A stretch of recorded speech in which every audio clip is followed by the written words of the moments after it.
guys, what's up? Welcome back to my channel. If it's your first time here, my name is Shannon. Thanks so much for stopping by. And if you're a longtime subscriber, you already know I love you guys so much.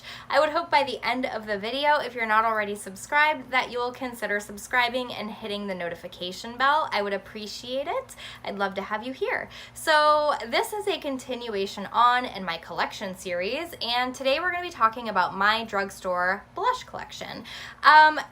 As I look at this, I realize I don't really have a ton of drugstore blushes. I'm not sure why that is. I guess I feel like between my high-end blushes and my drugstore blushes, I'm pretty content. I've been kind of trying to work through some things before just automatically purchasing new things. That could play a role in it too. But yeah, without further ado, these are my drugstore blushes, and I'm gonna give you a little bit of feedback on them. So the first one I have is this old school CoverGirl blush. Now this one is in the shade Soft Mink. You guys, this blush is so beautiful. This is one of my all-time favorite blushes.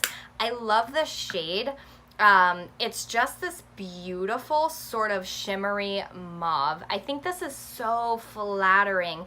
I love that it also has a bit of a sheen to it, so it's one of those blushes that you could probably skip highlight if you went in with this blush. It is so underrated. I don't hear anybody talk about these except maybe like Emily Noel 83. I've heard her mention these before, but I mean, they're super affordable, you guys. I think they're like $5 or $6.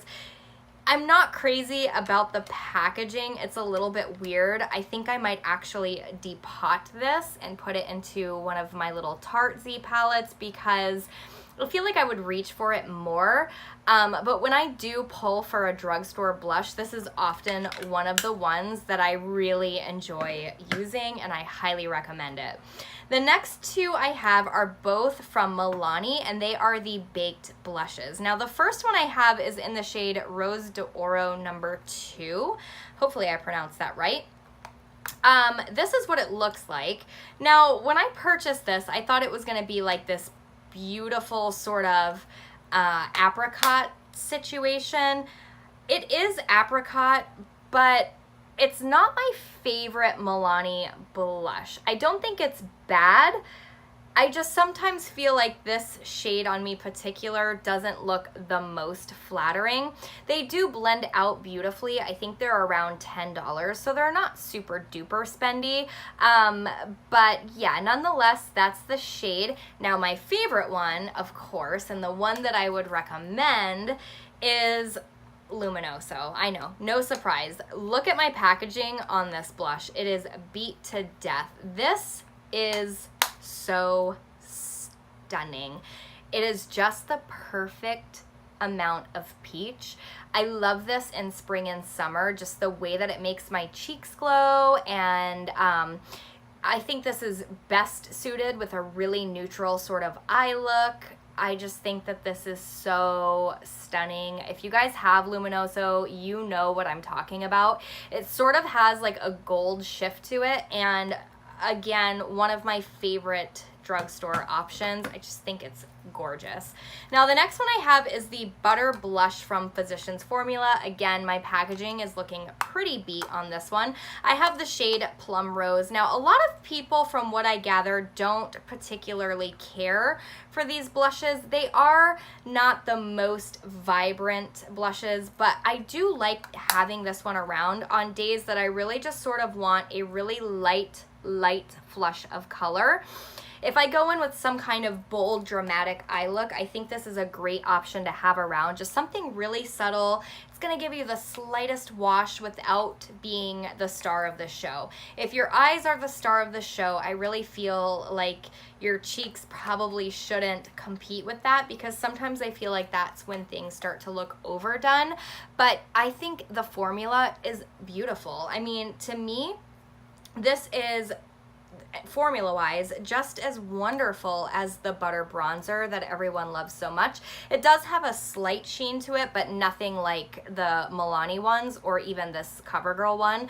I have found that I guess I kind of like a flush or a sheen to my blushes because most of them have it, but as you can see, it's very, very subtle. They have since released some brighter shades. I have yet to try those out, but I really do love Plum Rose and I'm a big fan. All right, the next one is from Burt's Bees, and this is their blush in the shade Bare Peach. You guys, this is one that's kind of like one of those situations it's kind of hard for me to put it down. It's definitely a matte blush, which I can appreciate, and I don't know why, because these two are so similar in tone, but I far prefer the Burt's Bees one. Now, these blend beautifully. They are super duper long wearing. That's something I've discovered. They last for quite a long time on the skin, and this is just one that I like having in my to-go sort of makeup bag because it doesn't take up a lot of room. I love the packaging. It looks like a little honeycomb. I would be so interested in picking up all of the blushes that they have. I think they only have 3 shades at this time, but I think the formula is absolutely wonderful.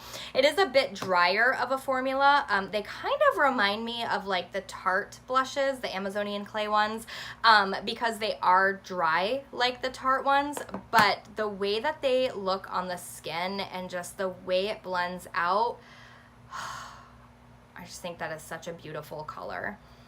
It's kind of what I wanted that Milani one to be like, and it just wasn't.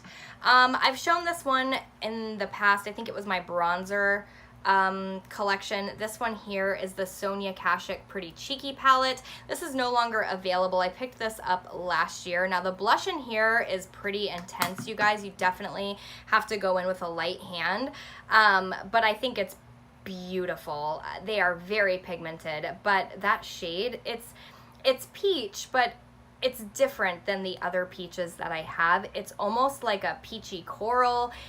Tonally, it is different, and I just think this formula, I wish this was still available because I would totally tell you guys to go pick it up because I do love that palette. Now the next one I have is from e.l.f. and it is the blush palette. Now I don't reach for this as often as I probably should. It's not that I think this is a bad palette. It's a great palette. The quality is really, really good. You can pop all of these pans out, which I think is great, you know, especially if you're traveling and you just want to take, you know, maybe one shade instead of having like a whole separate palette. I think that's awesome. Let me sort of remove this other swatch. I should have probably thought this through a little bit better. All right, so the first shade, second shade, third shade, fourth shade.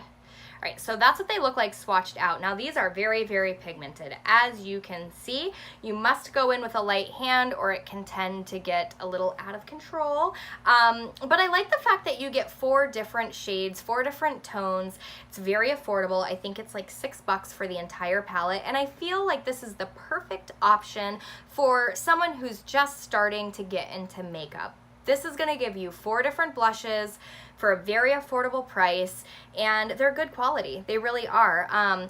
They're a little powdery, but that's nothing that bothers me a whole lot. And I just think the tones are beautiful. I don't know why I don't reach for this more. I definitely should. There are, looks like 3 matte shades and 1 sort of shimmer. The really vibrant coral here, or pinky coral, that is the shimmer. But yeah, you guys, I mean, this is such an affordable palette. I think it's a great option, and I would definitely recommend it. I don't know why pulling it out makes me like, maybe I'll keep this around, like out for Shop My Stash next week. Now the next one I have is from Milani, and this is their Rose Blush in the shade Coral Cove. This was a big disappointment for me, you guys. I've talked about it on another video. I think it was maybe a product that disappointed me, but I haven't gotten rid of it. I mean, I really like, I don't know what is wrong, because I've heard a lot of people say that they like these. I mean, I'm really getting in there and applying pressure. It's like got this weird film over the top, almost like it was pressed too hard, and maybe that's just my blush, but it's like hard pan, and honestly, it was like that out of the gate. So I don't know if maybe I just got a bad one or what, but this is not even something that I'm gonna pass on. I'm just gonna throw it out because I don't wanna give anybody this. It's just not worth it. There's no pigmentation. I think the color is beautiful. I think the packaging is beautiful, but it just didn't work for me. If you guys have this, let me know if maybe I just got a dud. Maybe this one was just pressed too hard. I'm not sure what the deal is, because I mean, as you can see, the imprint is still perfectly in place. I was never able to get this to work. All right, and then the final two blushes I have from the drugstore are from Wet n Wild, and these are the Color Icon blushes. I have the shade Pearlescent Pink, and then I have the shade Apricot in the middle. These are so good, you guys. They are $2.99 or $3.99 depending on where you pick them up, but they are so soft to the touch. They are a smidge powdery. Again, nothing that bothers me. This is Apricot in the middle, or Apricot in the middle. Isn't that beautiful? Oh, so beautiful. They all have sort of like a sheen to them. Pearlescent Pink is definitely my favorite shade. And what I love about these is, you know, a little goes a long way, and they just look stunning. They're just stunning blushes. And for the money, like, it's mind-blowing to me that they can come up with a blush this fantastic for $2 or $3. You know what I mean? Now, the unfortunate part is the packaging is pretty bad. This happens a lot with my Wet n Wild products. I would almost rather pay a couple extra dollars to get better packaging. It's not a big deal. I'm just gonna depot both of these and put them into a palette, probably right along with this CoverGirl one. That way I can have like maybe a little blush, drugstore blush palette or something, because I do have 2 empty Z palettes that I need to fill. But I mean, something to note, I'm definitely not gonna lie to you, while the formula and the blush itself is beautiful, the packaging is pretty terrible. The hinge just kind of came right off, so I mean, I can't travel with it anymore like this, and that is something that I love about my drugstore products. I love to travel with my drugstore products because if I lose my makeup bag, if somebody breaks into my car, steals my makeup bag, it's all affordable products, and it's not like I'm losing something that I spent a lot of money on. So I mean, these are usually what I travel with, and that's why, again, the packaging looks so rough, is because, you know, these constantly rotate in my makeup bag. And so, of course, as usual, I will give you guys my top 3 drugstore blushes in my collection, as well as my high-end one, so stay tuned for that video. I hope you guys enjoyed, and I'll see you in the next one. Bye, guys.